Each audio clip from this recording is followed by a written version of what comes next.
practitioner. No, you're not practitioner. So it's interesting. So let me start with a very quick overview. You've been traveling around the country for the past, what, 4 months? Yeah, 4 months. How do you think the country's doing? I think the country is doing poorly, is the answer. I think that we have a void in our country. I'm the first millennial ever to run for U.S. president as a Republican. And I see people my age in particular across this country who are not doing well. Because we're starved for purpose and meaning. The people are looking to be part of something bigger than ourselves. And yet we've lost the things that used to ground us. Faith, patriotism, hard work, family. These things are gone. And so we're lost in the wilderness. And then we latch on to whatever the other side serves up for us. Yeah, we can wokeism, transgenderism, climatism, whatever it is. These are symptoms. Drug addiction, depression, suicide, you name it. These are symptoms of a deeper void of purpose and meaning in our country. Tucker, I think the good news in that, I think our country's not doing well, but I think that this is also an opportunity as a movement to level up and to fill that void, that vacuum, with our own vision. Take cover! Individual, family, nation, God. When I talk to young people about this, they're more interested in that than they are in race, gender, sexuality, and climate. And so I'm going to start running through something as Americans, and if we do, I'm confident that our country will be doing well again. Is it my imagination or people who weren't raised in traditional religious households that have spent a lot of time thinking about theology, all of a sudden talking about God a lot? Do you notice that? I do notice that, actually, and I think this is a good sign because there's no expression, right? There's a hole the size of God in your heart. Withdraw! And God does not fill it. Something else will instead. That's what's happened in the last decade in our country. Something else, some secular religion has filled that void. But it hasn't really satisfied our moral hunger. Right? So that effect is fading. And I think people are hungry to turn back to the real thing. Kick your ass! The conversation's coming up, but they say it with a kind of prudishness. Right? Or God is a pretty other word. It's sort of a thing you have to tiptoe around. And I think that where that family's the nuclear family makes some people uncomfortable when I say it, but actually this is the best known form of governance to mankind. And so if we start talking more about, hey, that's what we're running to. That's actually what we stand for. Yes, we are one nation. I'm a citizen of this nation, not some nebulous global citizen somewhere else. That it is one nation under God. Yes, it is a nation that is stronger when we ground ourselves in the unit of the family. And I think something happens, especially for younger people across the country, I believe. They're more open to that message than they thought, but they need someone to serve it up to them. And I think I'm the first non-politician, but I'm also a younger person in this race. I don't have a ton of experience running government before. I think reaching younger people, that's something I feel called to do in this race. And it's why we're driving college campuses across the country. And I am optimistic about what I do. There's an Italian person we saw yesterday that a group of reservists has been called up to Europe, apparently, to prepare for a war with Russia. All people in the age cohort who might possibly Time to kick your ass! Get behind something! Jeez, cocksucker! No basis for us to say our young men and women, our sons and daughters, people my age or any age, to go to say somebody else is doing it out there around the world. When we should be using our own military to secure our own border in this country. And I'm not apologizing for that. We have to put the interest of this country first. And one of the things that does frustrate me, Tucker, is that this is one issue where I certainly love many of the other people who are running for this nomination for president. I think most of us in the entire field I speak for are in this for the right reasons. We are people who care about our country and want to deliver our country to a better place. But on this issue, nearly our entire field is indistinguishable in practice. Back it up! Take cover now! Oh, shit! Pouring more money into a war than I think is just to defend Vietnam over again. And if you don't learn from the lessons of the past, you're going to be making the same mistakes on an even larger scale going forward. I'm a Marine, We idiot. have to end You're this wide war. We open. can end this war and start prioritizing the interests of actual U.S. citizens here at home. So I think, Time for a new attitude just adjustment. judging our response to this guy, I think a chunk of, I don't know what percentage, but a lot of probably Republican primary voters agree with me on that, but a lot. I don't think any Republicans don't agree with it. I think it's accurate, and I've lost, to be really honest, I've lost many large donors or prospective donors over this issue, and it's bothers me. Because I think the tempting thing to say is to have some conspiratorial explanation that they have money at stake and government contractors right beyond or whatever. I don't think that's true, actually. I think there's I'm something gonna else shoot going you. on with the psychology of Hit an the floor. establishment. Get down. We never. And the Democrat Party that is reluctant to the idea that we somehow can't be the ones fighting the war, the popular war of the day, the politically correct war. I think there's no such thing as a politically correct war. And so when I ask you, how do we actually going to end this conflict in a way that advances the U.S. interest? And the thing that puzzles me, Chuck, is nobody in either party is talking about this right now. The Russia-China alliance is the single greatest threat that the U.S. actually faces today. And we are pushing Russia closer into China's arms Shield and yourself actually somehow. continuing to arm Ukraine. So what I said is that I would I'm gonna seriously. negotiate a deal that ends the Ukraine war, freeze the current lines of control. Yes, that means doing part of the Donbass region, free Russia. I would make a hard commitment that NATO never admit My colors don't Ukraine run. to NATO. And those two like unspeakable words with certainly Republican donor class. But you get something greater in return, which is that Putin in that case would have to exit his military partnership with China and remove nuclear weapons from Kaliningrad, which border Poland, and get the Russian military out of Cuba and Venezuela and the West.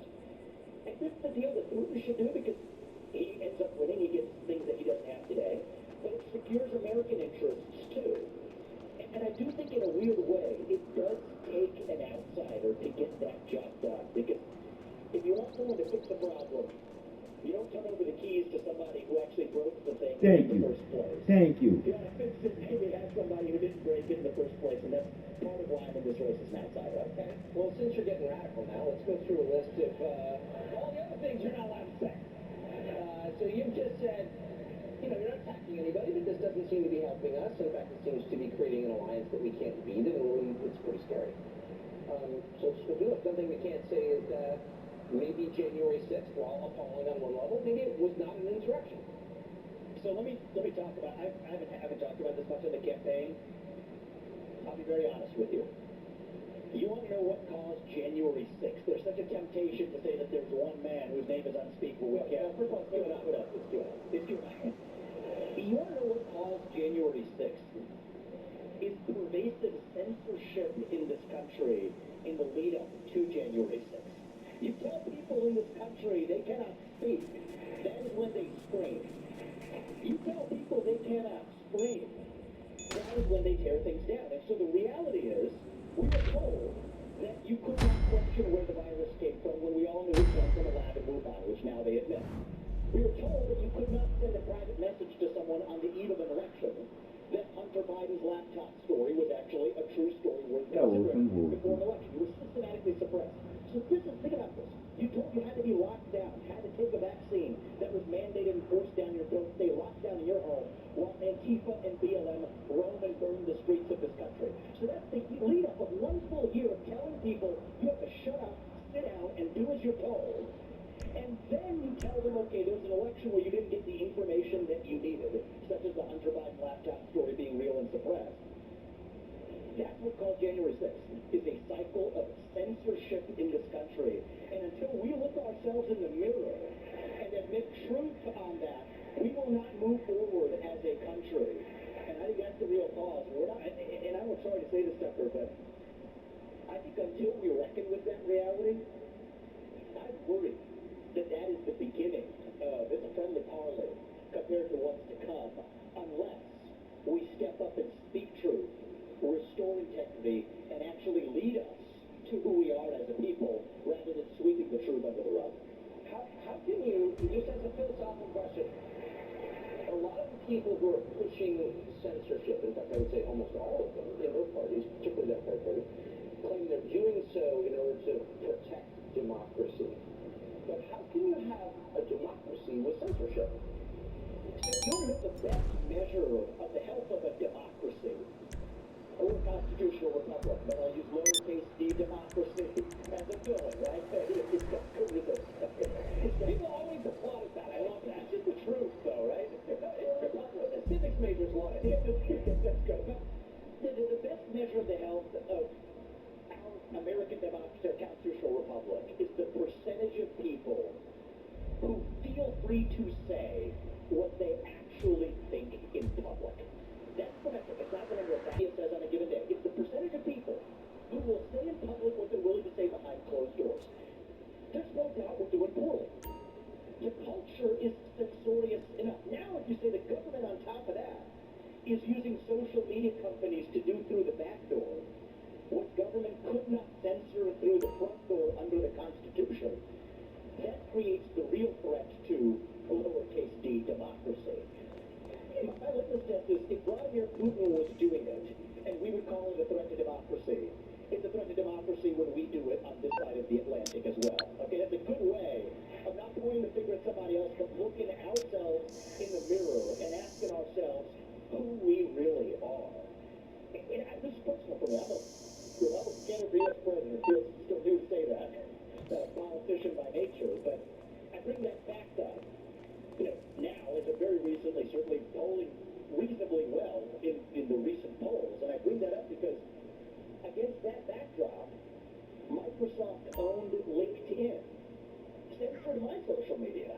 They locked my account, said I can't get in to make statements that are factually grounded statements about climate change, about Biden's relationship with China, about the ESG movement's perpetuation of the climate cult in this country. There's the boss. Hi there. Saying that it violates their policies for hate speech, misinformation. And I'm not making this up, this is violence in the email. And so in my case, look, I was able to publicize that. They then claimed it was an error, restored the account, typical operating procedure. But that culture of censorship in our country, I think we also, I'm trying to do my part, where I was in a tough one with Eastern Iowa earlier this week. A smaller event than this, but we're on the stage talking. Somebody walks in. She's screaming at the top of her lungs. At first I thought, usually if they're screaming, sometimes they're saying, so thank you. Actually, no, so she was out of control. Okay, I know her. I ran into her at Dallas Airport last week. We've all seen a version of her. But the truth is that security was escorting her out, and it felt wrong to me, right? Because she came here to make a point. She was totally wild in the way she was making it, but I'm watching her walk out the door. She's at the back of the room now, and I said, this doesn't feel right. Right? Because as I said, you tell people they can't speak, that's when they scream. You tell people they can't scream, and she was screaming. That's when they're going to go tear something down. So I said, no, bring her back. We gave her the mic. I said, I promise, you ask your question, but I promise I get you can't speak, that's when they scream. You tell people they can't scream, and she was screaming. That's when they're going to go tear something down. So I said, no, bring her back. We gave her the mic. I said, I promise, you ask your question, but I promise I get to answer it in return. She agrees to that. It turns out she's a pro-choice advocate, a my body, my choice person. I was going to the state legislature on Tuesday morning. I think she must have known that. Came to this event to protest my being there. But I give her the mic. She's just talking for, 3, 4, 5 minutes. But by the end of it, it actually turns out, the story comes out that she's a single mother who did bring her daughter into the world. And the things she was saying were things like, my daughter is successful. I don't want you to look down on me. And I thought it was beautiful that the more she started talking, the more she started making our very point of why we believe in protecting life. And so, as a disagreement aside, you're a mother, we celebrate that. The audience applauded. It's why I love Iowans. Wow. She broke down in tears and left, and so I'm I'm moved by what is possible in our country. Our country is broken. We are spiritually broken. We have a spiritual void in this country.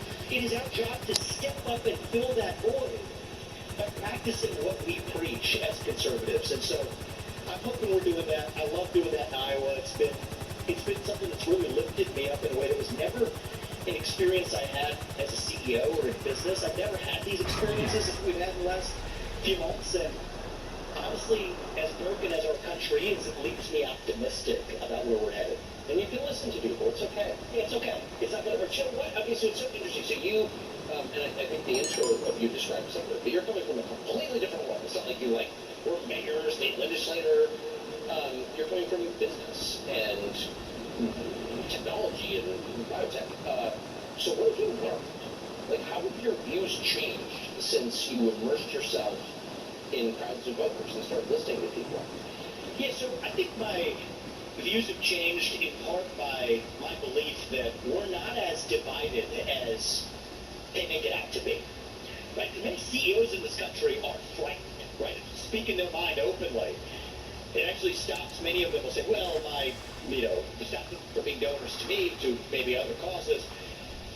They're definitely scared because they believe that we're a nation at our breaking point. And in some ways, we are, because we let it get there. But one of the things I've been convinced of, I've changed my mind on, is that I don't think we're nearly as divided as we're taught to believe. When I went to the south side of Chicago, it's one of the places that's not really where the political advisors would tell you to go if you're in a Republican primary. I went to Kensington and downtown in the inner city of Pennsylvania, in Philadelphia. And I'll tell you, the people in those rooms, especially in the south side of Chicago, where they're converting South Shore High School into an encampment for migrants who they're spending $7,000 per person per month on. This is the supposedly far left, nearly entirely black, Democratic voting bloc. And I have never heard more eloquent cases for securing the border and actually prioritizing the interests of Americans than I heard in that room. What did they say? They said, what about us? Yeah. And it was actually the right way to say that.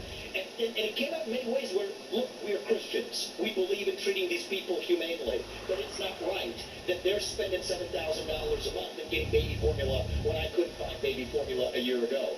I can't buy sneakers for my kids. They're providing sneakers for those kids. How does that work? How is that advancing my interests? And actually, you just reminded me of this.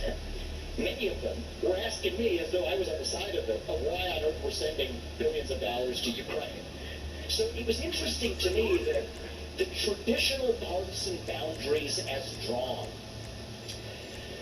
are really sort of retrofitted. We're sort of shoehorning an old structure. We're sort of shoehorning the modern truth into sort of an antiquated view. Where I don't think the dividing line in our country is between Republicans and Democrats right now.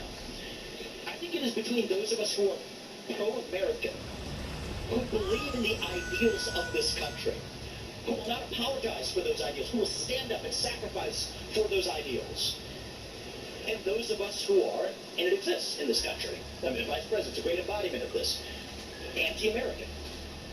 Those who wish to apologize for a nation founded on our ideals. But if you divide it up that way, it is not 50-50 anymore. It's not even close. It's easily 80-20 in our favor, and half the 20 are people younger than me who never learned what those ideals were in the first place. We're going to bring them along too. And I think we have an opportunity to do in this country in 2024 what Ronald Reagan did in 1980. Deliver a landslide election called the bluff on the division. Much of it is artificial.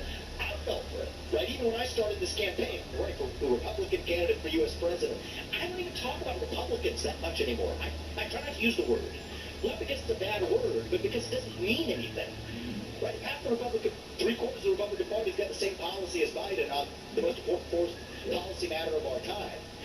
You know, and if much of the Democratic Party, or at least people on the south side of Chicago, believe in using the military on the southern border and putting the interests of Americans first, I'm not sure those labels are doing much for us now.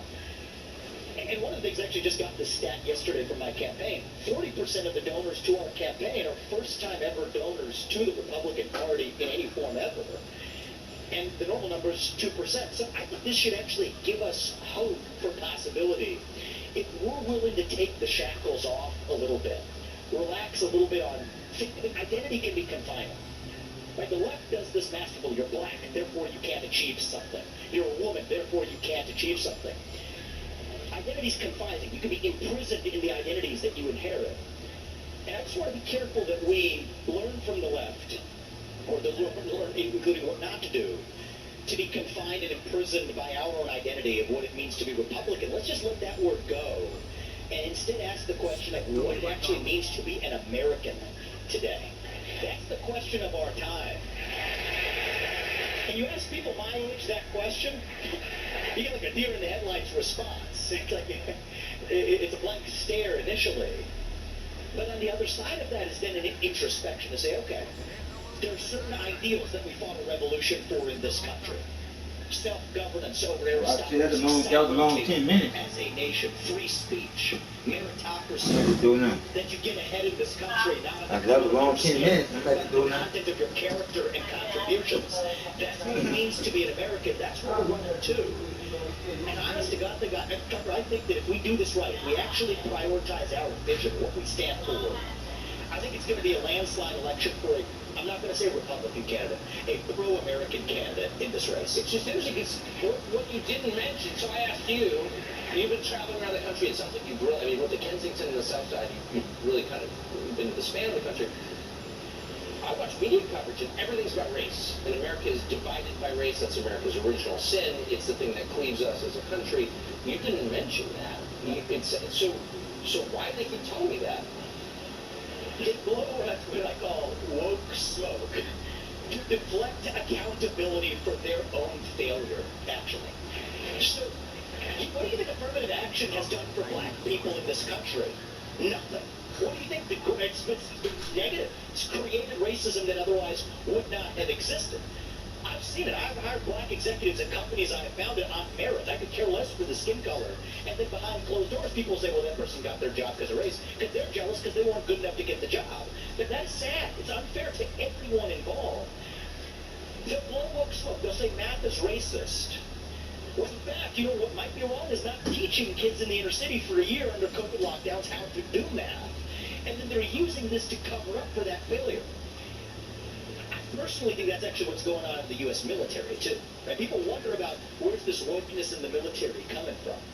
I mean, our military has been disastrous in defining its purpose, how we're actually using the resources of the military to fight wars that we haven't actually shown great value from in the last 25 years. So let's just talk about systemic racism and white rage instead. It's a deflection mechanism.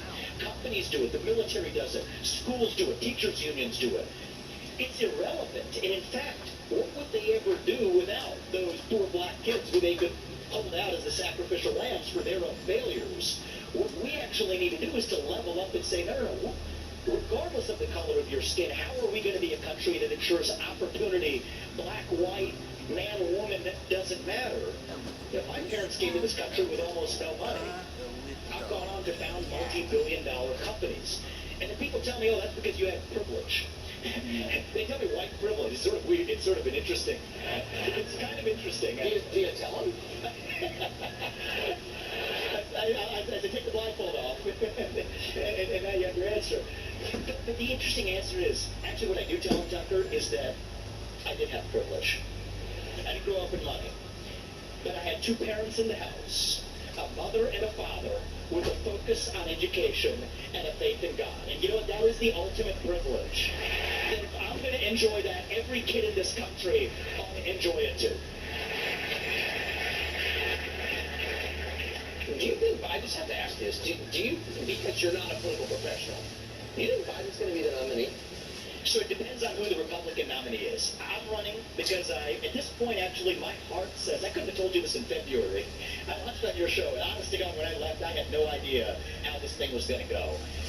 My gut instinct is that I will be the nominee and in a position to win this in a landslide versus Biden. And they will not let Biden run against me. So I believe that if I am the nominee, they will not let Biden run. It is why they're holding in the back pocket the documents case against Biden. It is why they're holding in the back pocket everything else that you're wondering why they're not charging or bringing now. It's not a Democrat or Republican thing. It's a managerial class deep state bureaucratic class versus elected official puppets thing. And so they're not going to have to use that if it's Trump, because they think based on, they don't analyze, they analogize. They say we did it. We can debate that, but we appear to have done it. We appear to have done it, and so we'll do it again. So if it's Trump, they're going to run Biden. If it's me, there's no way they let Biden run. It's going to be a new puppet. Gavin Newsom, Michelle Obama, you name it. It doesn't matter to me, though, because for me, whoever it is, I'm not even running against. I'm not running against anybody in this primary field. And I'm going to keep that philosophy in the general. I'm not running against whichever puppet they put up, Biden or somebody else. I'm running for our vision of what it means to be a citizen of this nation, the United States of America. I'm leading us to something. And nobody else is going to get in the way. Okay, we got something in there. Good to see you. Good to see you, Doc. Drop the mic, boy. Xin chào các bạn, rất vui được gặp các bạn trong video này. Hôm nay chúng ta sẽ cùng nhau tô màu bức tranh nhìn các Yo, feet up, stove.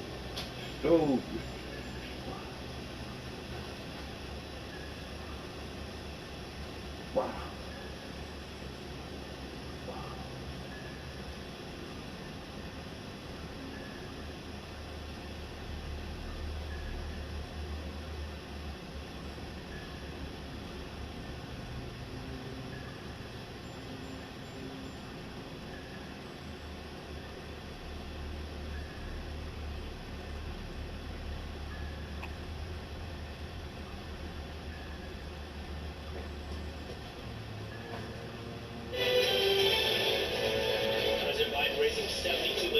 in 2 months, surpassing his GOP rivals for the quarter, falling short, though, of Trump and Obama's re-election hauls in the same period of previous cycles. This is, as a New York Times columnist, is urging Democrats to acknowledge the Biden family scandals and weigh the possibility of a Plan B. Here with reaction is Fox News contributor and former counsel for President Trump, Kellyanne Conway. Kellyanne, it's great to see you this morning. Let's talk about the fundraising and the sort of like burgeoning drumbeats, Kellyanne, that I don't know how big of a threat they represent to Joe Biden, that they certainly represent discontent on the left side of the aisle with Joe Biden. Well, I'd say it's too little, too late. Look, the cure for Trump derangement syndrome from so many of these columnists, mainstream media, most of high-tech entertainment, you name it, has been to stop Trump. And the way they did that was they settled, and I do mean settled with a capital S, for Joe Biden. Here's a guy who didn't win the early states until he got to South Carolina. He's an accidental nominee, accidental president. And well, they're now stuck with him because time is running out. I would note for you in the Frank Bruni column today in the New York Times, where he takes on Biden, he takes on Hunter Biden. He said this is fair game to discuss Hunter Biden's woes. He then pivots to Trump. That's what they do. And he actually accuses people who are defending Biden's second term, he accuses them of being elitist. Isn't that rich? Frank Bruni and the rest of them created an alternative to Donald Trump, and now they have to eat it and own it. I thought it was very curious that on this entire column, Bruni never talks about any of the Democrats. He doesn't talk about RFK Jr.'s very real threat to Biden right now, very real challenge, 15 to 20% in the polls. He doesn't even write the words, dare utter the word Kamala Harris. Isn't that rich? That you have people on the left not even daring to say that this vice president is fit for the presidency. She's uninspiring to the nation. She's unfit for the presidency. He doesn't even talk about Gavin Newsom. All he wants is a, quote, better alternative to Joe Biden. But I predict that their obsession with Donald Trump, for which there is no cure and no vaccine, will continue to propel them all to settle for Joe Biden again. So if you were handicapping that side of the ticket, Kellyanne, the Democratic side of the ticket, you still have to factor in things like Joe Biden's age and health. You would, to some extent, have to factor in if there becomes some undeniable evidence in the corruption investigation, the influence peddling scheme. And the reason I emphasize underlying is because, boy, it's going to take a lot for the mainstream media to acknowledge it as a truth. If you were handicapping and putting those things into the factors, into the race, what would you say is the odds it will be Joe Biden? I mean, will any of those things step in any way to disrupt his re-election campaign? certainly has impacted his approval ratings overall and on the main issues. It has affected his personal activities, which is something that either Bill Clinton or Barack Obama can always lean on, even when their approval rating has dipped because of this crisis or that situation. Joe Biden is not seen as inspiring, a person with a plan, having the mental fitness, the energy, the physical energy, and so on and so forth. He's now not even seen as a nice guy, which was one of the chief attributes, always a lie, lying of course, but one of the chief attributes that helped propel him. But on the odds, I still think the odds are it's Joe Biden because in politics, inertia is the most powerful physical force unless mental overtaken by friction.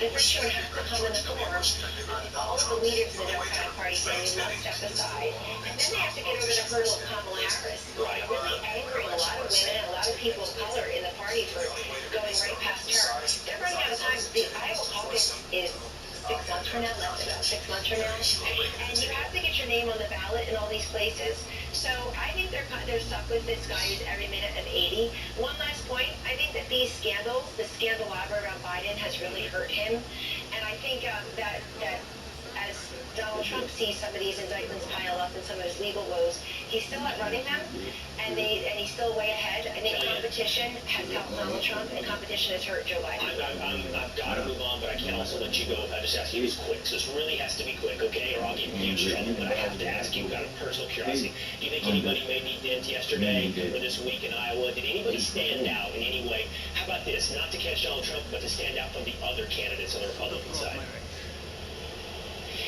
Probably. I think Vivek Ramaswamy is making a big move. I think that Iowa's a little bit more hospitable to a DeSantis and say a Pence than other states might be. Yeah. But it's still Trump's to lose in that state. Trump lost Iowa, Biden lost Iowa, so it's an important contest, but it's not the whole vote. All right. That was awesome. Thank you, Kellyanne. For more of a great analysis like this, she'll be on the Big Weekend Show tonight at 7 p.m. Always great to see you, Kellyanne. Thank you.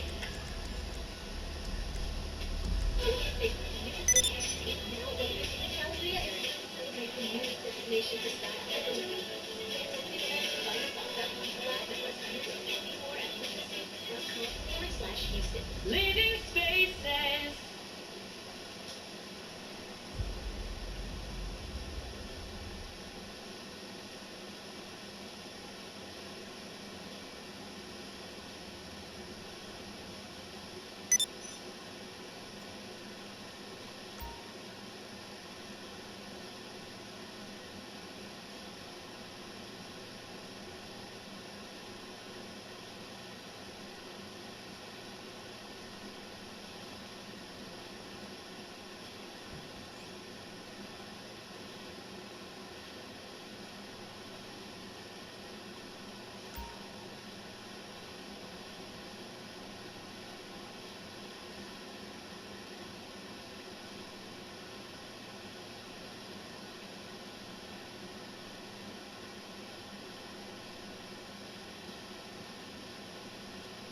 Mr. Allen, your security clearance was first suspended on January 10th, 2022. Is that correct? Yes or no will suffice. And the FBI's reason behind your suspension was because it found you to have, quote, espoused conspiratorial views, both orally and writing, and promoted unreliable information, which indicates support for the events of January 6th. Is that correct, yes or no? That is the language that they placed on the list. That's a yes, then. Do you believe it's important for federal agents to have allegiance to the United States? Yes or no? It is absolutely important that personnel... I'll take that as a yes. Do you believe you should have allegiance to the United States to possess a security clearance? Yes or no? Absolutely. Do you believe your obligation as a federal agent should supersede your First Amendment right? Yes or no? Can you please rephrase the question, ma'am? Do you believe that your obligation as a federal agent should supersede your First Amendment we ain't kids. Think, bitch. Ain't no fucking believe. I don't know. Can you please rephrase the question again, ma'am? Do you believe that you have an obligation to serve as a federal agent regardless of what your personal political beliefs are? Yes, I have an obligation to serve the Do you believe that FBI agents should be permitted to express support for individuals who stormed the Capitol on January 6th? Yes or no? I believe agents have to do their jobs now. Do you believe that agents should be permitted to express their support for individuals who stormed the Capitol on January 6th? Yes or no? It's a Do they simple fucking question. job. No, you're supposed to be apolitical, ma'am, and do your job as That is a black no? person. You're supposed to be apolitical and do your job. I'm asking for a simple yes or no. Can you please? Not a repeat the difficult question. Do you believe that FBI agents should be permitted to express support for individuals who stormed the Capitol on Believe January is 6th? doubt, man. You should not be. Believe is voicing doubt. for criminal When are we gonna leave these fucked up words alone? Believe Mr. is Have you ever doubt. used Twitter? Yes or no? I have utilized Twitter, yes. Okay, and is your account at MarcusA970500645? That is absolutely not my account. Okay, that's not your account. Well, on December 5th, 2022, an account under the name Marcus Allen That don't retweeted a matter. tweet that said, That don't matter. That's not an account. That don't matter. That don't matter. That don't matter. That wasn't his account. You don't have to finish, bitch. That ain't his account. Is mine. That ain't his account. 2022. That is not his account. Retweeted a tweet that said, quote, Nancy Pelosi staged January 6th. Retweet if you. And if I had that motherfucking tweet came across my motherfucking screen, I'd have screamed, yes, Nancy Pelosi did stage January 6th insurrection bullshit, which it was a fucking false fucking flag. It is what it is. And we stupid for trusting these assholes. Stupid. I ain't stupid. Free, end quote. Do you agree with that statement? Yes or no? That is, I don't, no ma'am, that's not my account at all. I'm asking whether you agree with that statement, yes or no? Can you please rephrase the Yeah. statement? Do you think The that gentle lady has Pelosi expired. staged January 6th? I just want him to answer Go answer, the go answer. question. Yeah, go answer, I'm just telling you your time's up. Do you believe that Nancy Pelosi, do you agree with the statement that this person tweeted that Nancy Pelosi staged January 6th? I answer no. No. Thank you. I yield back. Chair, recognize gentle lady from New York, Ms. Tavai. I yield to the chair. Excuse me, Mr. Chair. I think you were going to indulge the Congresswoman from Florida and her point of inquiry. The gentle lady from Florida is recognized. Thank you. Thank you, Mr. Chairman. It's my understanding that... You're making a point of order? No, I'm asking you a question. Okay. A point of inquiry. Okay. It's my understanding that the minority in this committee... See, they're playing with these words, man. Understand, have faith, hope, believe. This shit is made up by these assholes to keep us stuck on stupid. I'm not aware that you're able to withhold information from... We should demand these bitches use better motherfucking language. When it comes to whistleblowers, you're not. And I would just remind everyone, look, when it comes to whistleblowers, you are not. That's not right. It's shocking that the gentleman... That's not right. It's shocking that the gentleman... so much about the whistleblower in the... It's shocking that the gentleman from all of the information we've had. When you were part of the very engaged in all the non-information we have. Chairman, these individuals... Chairman, I can't answer what we're right. Mr. Chairman, I recognizes... I'm inquiring, and I was not... And I told you that when it comes to whistleblowers, you are not entitled to it. That's a question of Mr. Allen. Mr. Chairman, these individuals have been determined not to be whistleblowers. These are not whistleblowers. They've been determined by the agency not to be whistleblowers. Are you deciding that they're whistleblowers? Fuck the agency, no agencies is shit. Did you not listen to Mr. Levitt's testimony? Did you not read the law? The law decides that they are His attorney is recognizes the gentle lady from New York. This is a waste of taxpayers' fucking money. We are fucking stupid. We are stupid. We are stupid. We're allowing these bitches to rob us, use our motherfucking tax money for this type of bullshit. Not only for yielding, but for her extensive work on these issues, not only during our hearings, but during the many depositions we've taken to develop evidence and to bring it forward for the majority, the minority, and all of the country. And you give us that evidence? I know that if the gentlelady from... Are you going to give us that evidence? ...was able to speak, that she'd certainly be eager to do so. Mr. Allen, we just astonishingly heard a Democrat on this committee question your allegiance to the United States. How many tours in Iraq did you do? I did 2 tours in Iraq. And most of these assholes that's running our fucking business ain't never had no motherfucking business to fucking run. Come on, are we that fucking gullible and stupid to this bullshit that we'll continue allowing to happen over and over and over and over again? Come on now. I did serve as a member of the Marine Corps. I received a Navy Commendation Medal and a Navy Achievement Medal. It seems to me your allegiance to the United States is pretty well established over multiple decades, wearing the uniform, fighting for our country, and I am proud that you continue to fight for our country as a whistleblower here, making a disclosure to the United States Congress.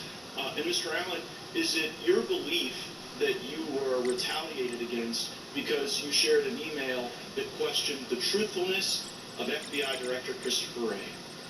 Yes, sir. And you believed that he wasn't truthful based on testimony given to the United States Senate, isn't that right? Yes, sir. And in that testimony to the Senate, you believed that Christopher Wray indicated that there were no confidential informants and no FBI assets that were present at the Capitol on January 6th that were part of the violent riot. Isn't that right? Yes, sir. Please play the video. We're now going to hear from George Hill, who worked at the Boston field office.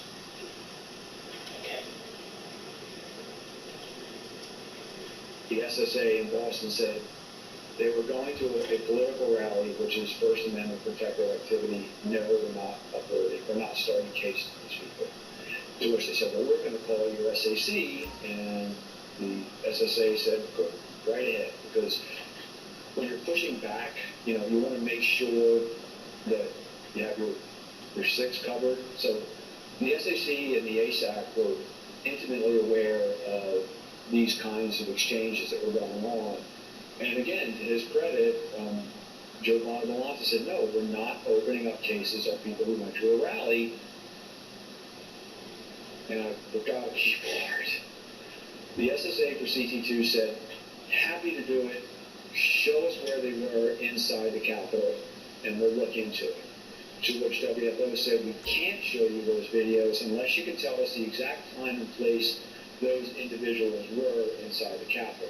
To which the SSA responded back, and I was privy to these conversations firsthand. Why can't you show us? Why can't you just send us, give us access to the 11,000 hours of video that's available? Because there may be UC's undercover officers or CHS's confidential human sources on those videos whose identity we need to protect. So, Mr. Allen, you got retaliated against for saying the very thing that the Washington field office was telling Boston when. Like I say again, you're being played by the elite assholes. And it's time for us to wake the fuck up and realize who's lying to who. The Boston field office was saying, we're not going to go and investigate people that just showed up at a rally without sufficient criminal predicate. The Washington field office told Boston, well, you know what, we can't give you the evidence because it might disclose the very CIs and UCs that you are concerned about. But that didn't surprise you, Mr. O'Boyle, does it? No, sir. And the reason it doesn't surprise you is that in a different part of the country, you saw that same pressure from the Washington field office. And did they ever try to get you to do something that was outside the normal order of law enforcement activity? Yes, sir. And what did the Washington field office try to get you to do that violated the law and regulations? They tried to get me to serve a federal grand jury subpoena when there was no proper predicate to do so. And the reason there was no predicate was because it was based on an anonymous tip, right? That's correct. And time and again, the Washington field office was trying to pressure you without corroboration to go start process on people. Isn't that right? Yes, sir. And so while I agree that January 6th was a violent day, a bad day, a day that nobody wants to relive, violence on January 6th doesn't justify weaponizing the government against people who were innocent and did nothing wrong. That's why I say Nancy Pelosi and all of them fuckers that had something to do with January the 6th need to change fucking places with the people that they sent to fucking jail. This gentleman is not recognized. recognized. I have a question about the rules. Lance for 5 minutes. It's a point of order, a question about the rules. Point of order, state point of order. The point of order is why does Rule 11, Clause 2, subsection E1A not apply to this subcommittee? I can read for you. Each committee shall keep a complete record of all committee action, which shall include, in the case of a meeting or hearing transcript, a substantially verbatim account of remarks actually made during the proceedings, subject only to some technical things. Such records shall be the property of the House, and each member, delegate, and the resident commissioner shall have access thereto. Why does that not apply? Where is the whistleblower exception in the rules of Congress that says that does not apply? Prerogative of the committee to decide. No, we have the rules of the House. We have the whistleblower testimony. The whistleblower does not wish that to be made available to the Democrats at this The whistleblower doesn't make committee rules. Mr. Lynch is recognized for 5 minutes of questioning. Mr. Chairman, is the ruling of the chair always unquestioned, or do we have a vote on how some of these issues are That's a decided? bunch of bullshit. You state a proper point of order, and there's some... I just did state a proper point of order. Chairman, the gentleman from Massachusetts is recognized for 5 minutes. Like I said again, this ain't nothing but a bunch of bullshit. Bunch of bullshit. And we the one that's being bullshitted, so we the stupid ones. We are the stupid ones. And I see now why they don't want me to start my own legal law firm. Good to see you, boss. But I'm telling you like I know. Legal aid before, it's gonna do what it do. I'm trying to tell you. The first law firm unlike no other. Because the first law firm that brings back the truth that makes sense. It's time for a fucking change. Look out for it. It's coming. Legal aid before. This ain't no game. In my life ain't no game for nobody to be playing with. Fuck all that bullshit. Legal aid before.